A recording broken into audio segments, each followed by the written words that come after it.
Scott Mills has been forced to address the backlash targeted at BBC Radio 2 following the shock news of Ken Bruce's exit. Earlier this week, Ken, 71, quit his BBC Radio 2 weekday morning show after 31 years. The much-loved broadcaster has become the latest big-name star to part ways with the station, following in the footsteps of Graham Norton, Chris Evans, and Vanessa Feltz. Ken will be moving to rival station Greatest Hits Radio and will take his long-running quiz pop master with him. BBC Radio 2 broke the news of Ken's decision in a tweet which read, "We have some news. After 31 years of presenting the 9:30 am midday weekday show, Ken Bruce has decided to leave. We're going to miss you lots, Ken, and want to congratulate you on a fantastic career at the BBC."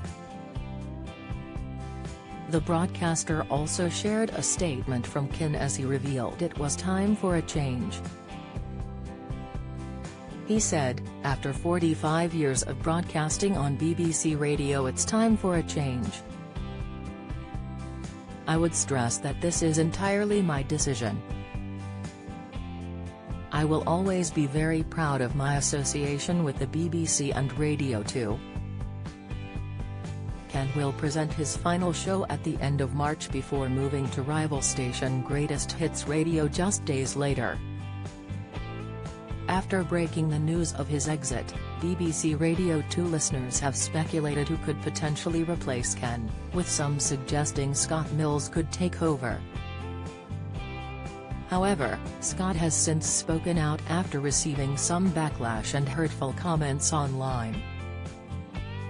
Taking to Twitter, the broadcaster responded to fan of the Scott Mills show who hit back at the critics who made it clear that they were unhappy with the idea of Scott taking over from Ken.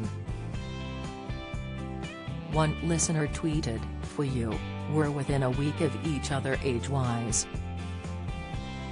I've listened to Radio 2 for a couple of decades now, and your show is an absolute breath of fresh air. Ignore the old farts who forget that they, and their favorites, were all in their 40s way back when." To which Scott replied, "Very kind message, Paula. Thank you X."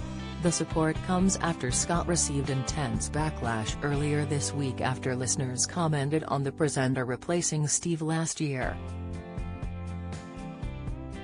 Scott had previously temporarily replaced Ken on his radio show back in May after the presenter was absent.